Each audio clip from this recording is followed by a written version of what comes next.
Hello दोस्तों, Lucent revision class में आपका स्वागत है। और अभी हम लोग पढ़ रहे हैं लुसेंट का प्राचीन इतिहास, जिसमें आज पढ़ेंगे कुषाणों के बारे में। इसके पहले शक और पहलव का वीडियो अपलोड कर दिया गया है, अगर आप नहीं देखे हैं तो ज़रूर देख लें।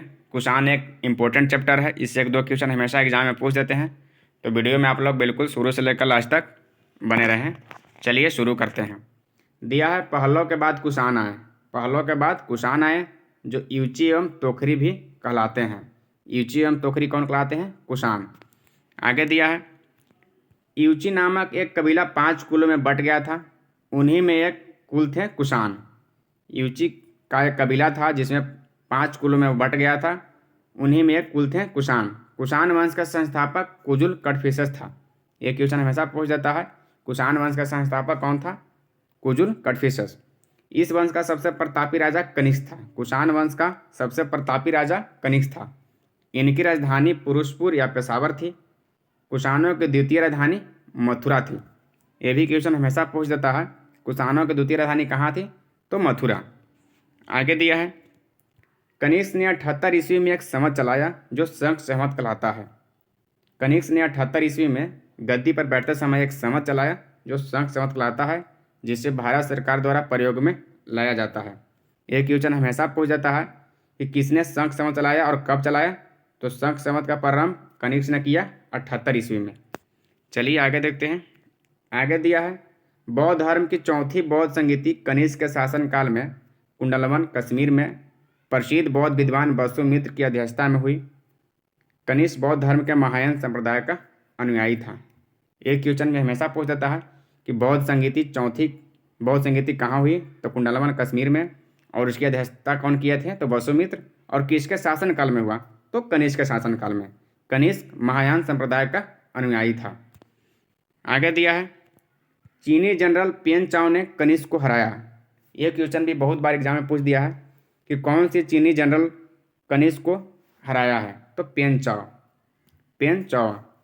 आरंभिक कुषाण शासकों ने भारी संख्या में स्वर्ण मुद्राएं जारी की, जिनकी शुद्धता गुप्त काल की स्वर्ण मुद्राओं से उत्कृष्ट थी। आगे दिया है कुषाणों ने सोने के सर्वाधिक शुद्ध सिक्के जारी किए। एक क्वेश्चन भी हमेशा पूछ जाता है, सोने के सर्वाधिक शुद्ध सिक्के किसने जारी किया? तो कुषाणों ने। आगे दिया है कुषाणों ने उत्तरी तथा उत्तरी पश्चिमी भारत में सर्वाधिक तांबे के सिक्कों को जारी किया था। सर्वाधिक संख्या में तांबे के सिक्कों को जारी किया उत्तरी तथा उत्तरी पश्चिमी भारत में। आगे दिया है कनिष्क का राजवंश चरक आयुर्वेद का विख्यात विद्वान था, जिसने संस्कृत में चरक संहिता की रचना की, जिसमें 8 भाग एवं 120 अध्याय है। यह भारतीय चिकित्सा शास्त्र का विश्वकोश कहलाता है। यह क्वेश्चन भी हमेशा पूछ जाता है कि चरक संहिता की रचना किसने किया? तो चरक, जिसमें कितने भाग हैं? तो 8 भाग है एवं 120 अध्याय हैं। आगे दिया है महाविभास सूत्र का रचनाकर वसुमित्र है। महाविभास सूत्र का रचनाकर कौन है? वसुमित्र है। इसे ही बौद्ध धर्म का विश्वकोश कहा जाता है। कनिष्क के राजकवि अश्वघोष ने बौद्धों के रामायण बुद्धचरित की रचना की। सबसे पहले तो बौद्धों की रामायण किसे कहते हैं? बुद्धचरित को। और बुद्धचरित की रचना किसने किया? तो अश्वघोष, जो कनिष्क के राजकवि थे। आगे दिया है वसुमित्र, पार्श, नागार्जुन, महाचेत और संघराज भी कनिष्क के दरबार के विभूति थे। ये सभी कनिष्क दरबार के विभूति थे, वसुमित्र, पार्श, नागार्जुन, महाचेत और संघराज। आगे दिया है भारत का आइंस्टीन नागार्जुन को कहा जाता है। एक क्वेश्चन ये बहुत बार पूछ दिया है, भारत का आइंस्टीन किसे कहते हैं? तो नागार्जुन को कहते हैं। इनकी पुस्तक माध्यमिक सूत्र, इसमें नागार्जुन ने सापेक्षता का सिद्धांत दिया है। एक क्वेश्चन भी हमेशा पूछ जाता है, नागार्जुन ने अपनी किस पुस्तक में सापेक्षता का सिद्धांत का वर्णन किया है? तो माध्यमिक सूत्र। और यही पूछा था कि माध्यमिक सूत्र किसने रचा है? तो नागार्जुन ने। आगे दिया है कनिष्क की मृत्यु 102 ईस्वी में हो गई थी। कुषाण वंश का अंतिम शासक वासुदेव था। कनिष्क की मृत्यु हुआ 102 ईस्वी में और कुषाण वंश का अंतिम शासक वासुदेव था। कुषाण राजा देवपुत्र कहलाते थे। यह उपाधि कुषाणों ने चीनियों से ली थी। यह भी क्वेश्चन हमेशा पूछ जाता है कि देवपुत्र की उपाधि कुषाणों ने किससे लिया? चीनियों से लिया। आगे दिया है गंधार शैली एवं मथुरा शैली का विकास कनिष्क के शासनकाल में हुआ था। मथुरा संग्रहालय में कुषाण कालीन मूर्तियों का संग्रह अधिक मात्रा में है। गंधार कला के लिए तक्षशिला प्रसिद्ध है। गंधार कला के लिए कौन प्रसिद्ध है? तो तक्षशिला। आगे दिया है रेशम मार्ग पर नियंत्रण रखने वाले शासकों में सबसे प्रसिद्ध कुषाण थे। रेशम मार्ग पर नियंत्रण रखने वाले शासकों में सबसे प्रसिद्ध कौन थे? कुषाण थे। कुषाण साम्राज्य में मार्गों पर सुरक्षा का प्रबंध था। रेशम मार्ग का आरंभ कनिष्क ने कराया था।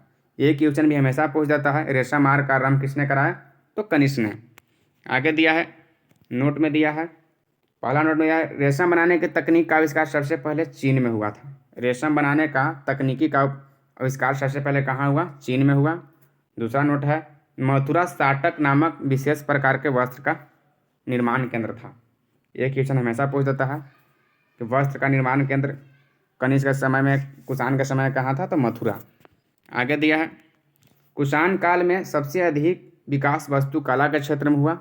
इसी काल में बुद्ध की खड़ी प्रतिमा का निर्माण हुआ।